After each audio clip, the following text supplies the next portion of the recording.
Welcome back to Design of Substructure classes. We are discussing module 3 Mat Foundation. In previous class we discussed about introduction, and in previous class even we discussed about types of raft foundation.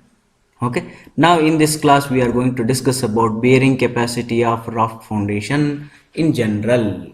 Okay, why I call it is in general, because nowadays many scientists and many papers are published and many researches are going on to determine the accurate bearing capacity under raft foundation. But whatever we discussing here is a conventional way of determining bearing capacity with some assumptions and some presumptions. Understood? Therefore I call it as a general, not specific. Okay, now in this one, bearing capacity of raft foundation, the gross ultimate bearing capacity of raft foundation can be determined by the same equation used for shallow foundation. In shallow foundation you used one equation, you just remember that Terjigis derivation is there, and in that derivation you determined ultimate bearing capacity QU equal to CNC plus gamma D NQ plus 0.5 gamma B N gamma. In this one, this is a general equation for strap foundation without water table, something like that, some assumptions were there. Okay, and after that you applied so many correction factors or water table correction reduction factors or shape factors, inclination factors, depth factors, and after that you got a Indian standard equation that looked like this: QU equal to CNC FCS FCD FCI plus Q. Here that Q is used, but we actually call Q means it is a gamma D. Okay, that is gamma into D, and NQ FQS FQD FQI, and 0.5 gamma B N gamma F gamma S F gamma D F gamma I. Here in this equation you can see this C means cohesion factors, Q means it is the overburden pressure factors, and this is gamma means it is a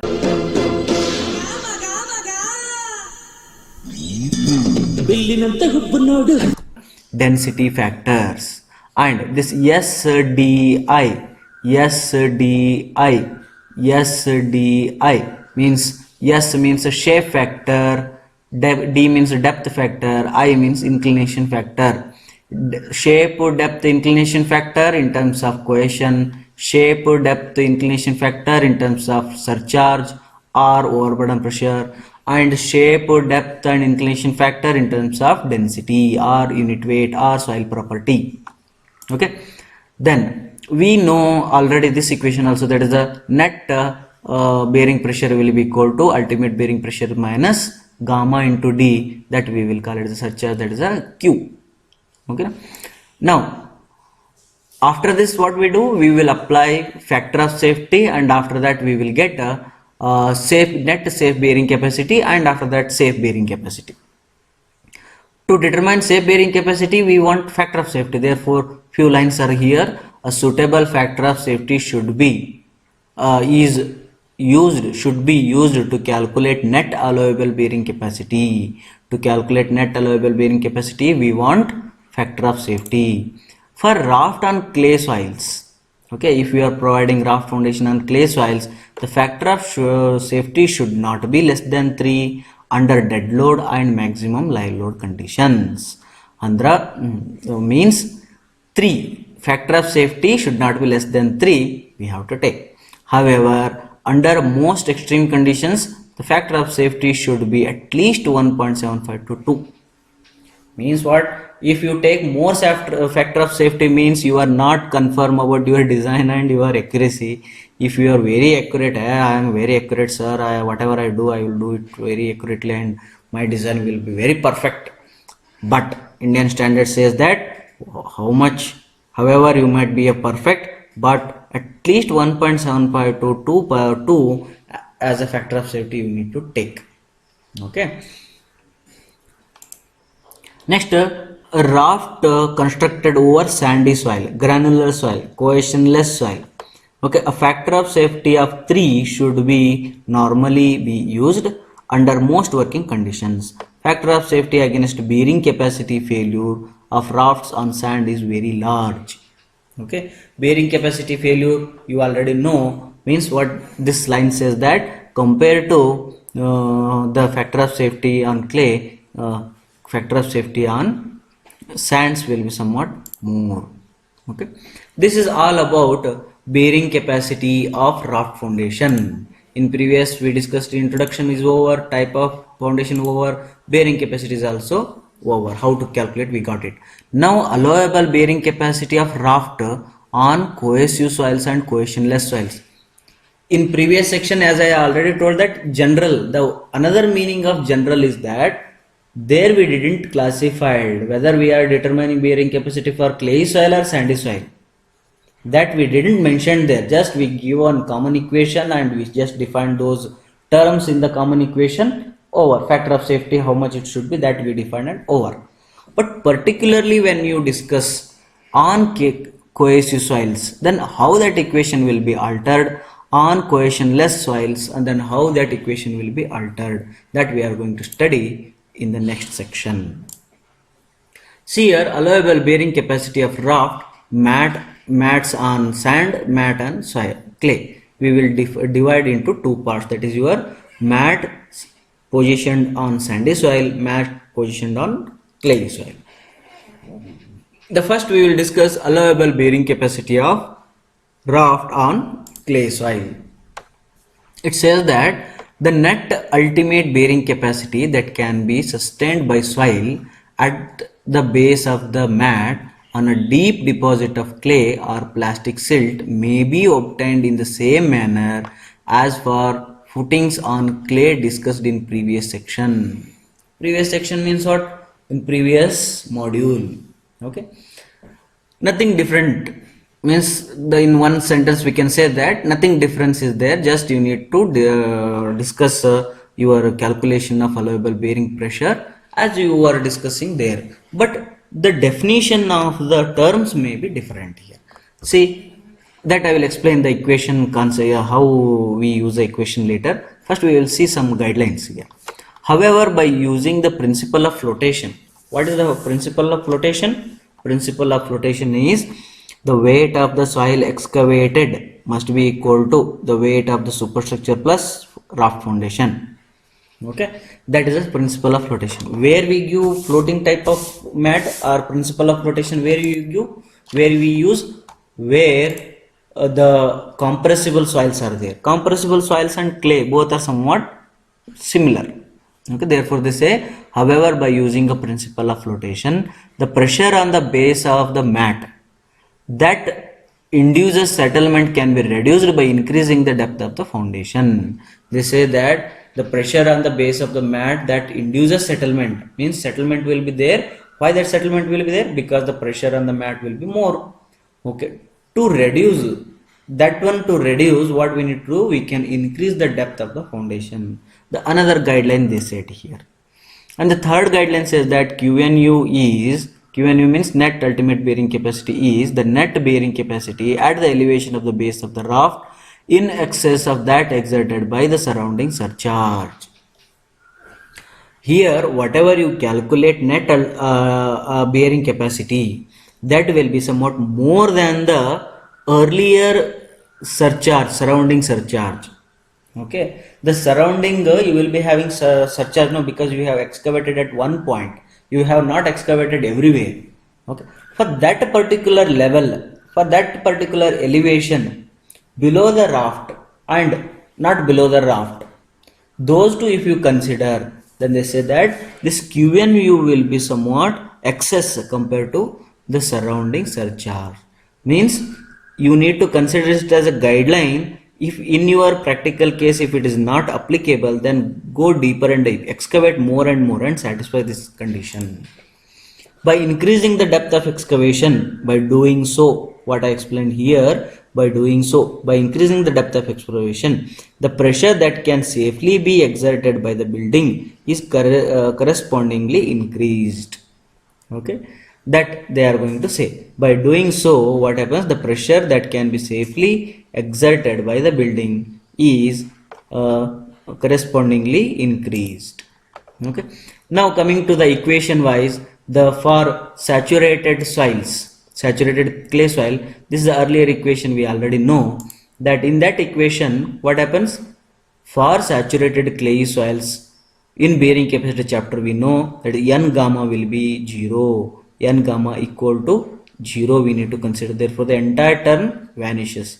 Then nq, fq and this fq, then this fqi, these all terms become 1, and however we will ignore these terms, that is the shape, depth and inclination factors we ignore, and nq value become 1, therefore this is a 1, only q will be left here. Then coming to here, always in clay soils we ignore again inclination factor, avoid it. We have got this equation C becomes Cu, Nc, FCS, FCD, FCI ignored, and this Q we will get it. This is your equation, bearing capacity equation for saturated clay. And where Cu is undrained shear strength, because it is a clay soil, you can do your UCS test. From the UCS test you will get undrained shear strength, that is your Cu. And Nc according to Terjgi, Nc equal to 5.14 and Nq equal to 1 and N gamma equal to 0. Then what about this FCS? This FCS, one empirical formula given 1 plus B by L Nq by Nc, that will be equal to 1 plus B by L as it is, Nq is 1 and Nc is 5.4. This if you operate in calc you will get 1 plus 0.195 B by L. This is your FCS, that is your shape factor. Then depth factor will be equal to 1 plus 0.4 df by b. Df is depth of foundation by breadth. Breadth always we need to consider shorter breadth. If your 10 meter by 15 meter mat is there, then you need to consider b as a 10 meter only. Okay, least lateral dimension we call. Then FCD equal to 1 plus 0.4 df by b. These two, if you substitute in this equation, you will get QU equal to 5.14 Cu, then Nc and Fc that we have substituted here, FCS and FCD substituted here, and plus Q. Okay, if you get a net ultimate bearing capacity, net ultimate bearing capacity equation is QU minus Q, QU minus Q. This Q, it is there in this equation, but in the QU 1 plus Q is there, this plus Q cancels, therefore net ultimate bearing capacity will be equal to ultimate bearing capacity in terms of saturated clay. You will get this one. Okay, then considering factor of safety 3, the net allowable soil bearing pressure capacity becomes what? Q allowable equal to QU divided by Fs equal to this, we will work out that to 5.14 divided by 3, 1.713 Cu, and as it is. Okay, this is about soil bearing capacity on sand clay soil.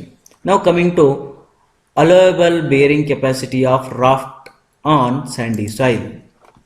Some guidelines are there here. Experience indicates that the ultimate bearing capacity of a mat foundation on cohesionless soil is much higher. It's already explained. Experience what says? Ultimate bearing capacity of mat foundation. This is very important. Ultimate bearing capacity of mat foundation on cohesionless soil is much higher than the individual footings of lesser width. Here I can explain why it is higher. One thing is that the soil particles in sand, the particles will be having a density more compared to saturated soil, and the wides will be less in sandy soil. Wide space, not one talking wide sizes, wides will be very less in sandy soil, and it will be compacted very well. Sometimes the particles are different sizes, then we can say well graded sand if we get, then the density will be more. Therefore ultimate bearing capacity of the sandy soil will be somewhat more compared to clay soil, one thing. And here they are comparing with individual footing of lesser width. Individual footing of lesser width they are considering. It means in mat foundation we will be having very big dimensions, but individual footing, spread footing, they will be having very lesser width. But there also if you consider under mat foundation, the bearing capacity will be more. Okay, next with the increasing the width of the mat or increasing the relative density of the sand, the ultimate bearing capacity increases rapidly. We will discuss it in different ways. First we will call with the increasing the width of the mat, ultimate bearing capacity will increase rapidly, or increasing the relative density of the sand, ultimate bearing capacity increases rapidly. You can consider in two different ways, or even you can read it in one way only. That if you increase the width of the mat, what happens? Below the soil will be compacted, intact. That will be intact. Therefore, the relative density obviously increases. When the relative density of the sand increases, then the bearing capacity also increases.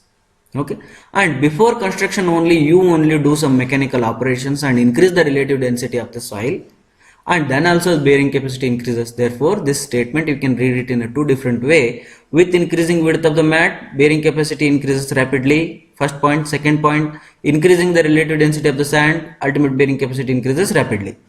Okay, then on account of large size of mats, the stresses in the underlying soil are likely to be relatively high to considerable depth. Therefore, the influences of local loose packets distributed at random throughout the sand is likely to be about same beneath all parts of the mat, and differential settlement are likely to be smaller than those of spread foundation designed for the same soil pressure. Ultimately, what in this big paragraph they are going to say is, this mat foundation acts as a bridge over many small wide packets or local loose packets distributed. Okay, this acts as a bridge over that one. Okay.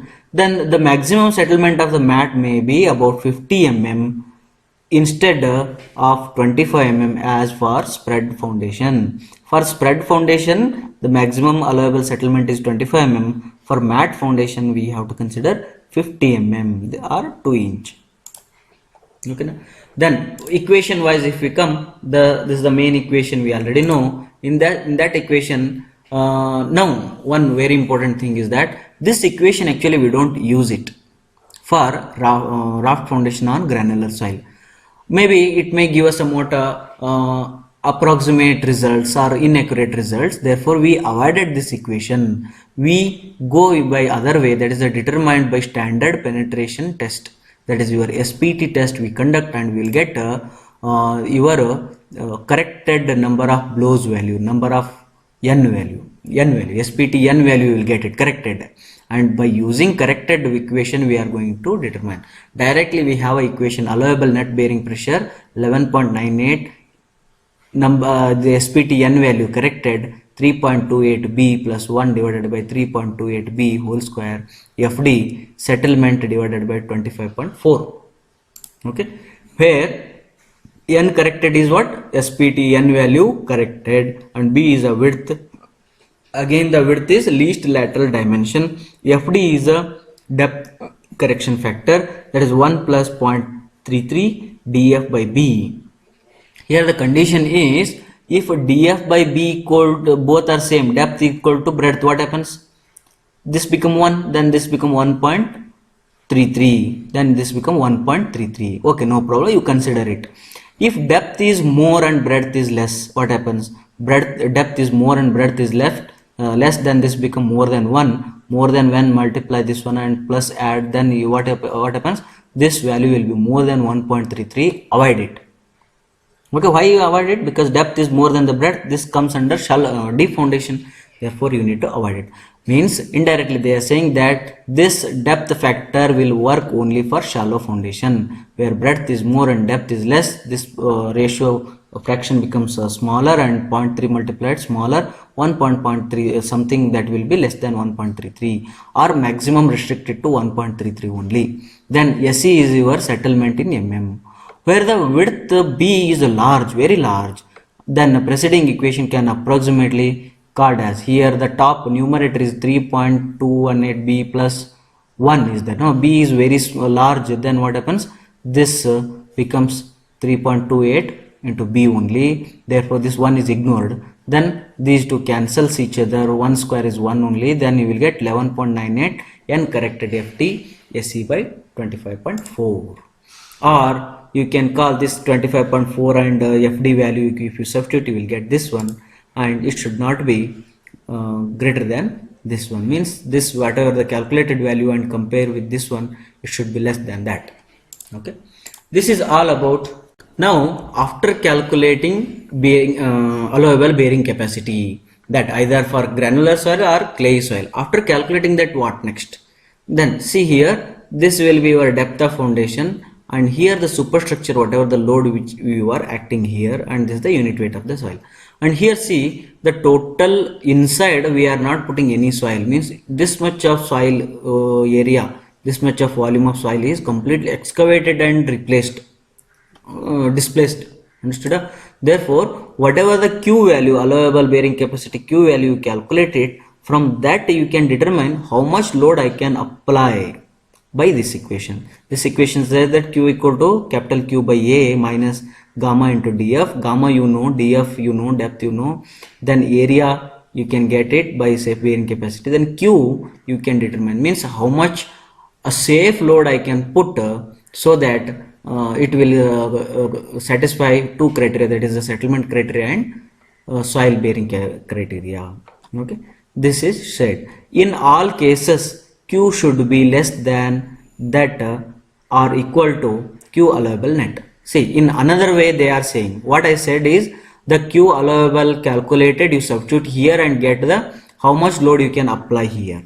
Okay, this I said, but here in this statement what they are saying is that you calculate how much load you are expecting to apply, that you put here and calculate this, and after that compare with the allowable bearing pressure. In all cases, Q should be less than or equal to Q allowable or net. Understood? Both are same. Thank you.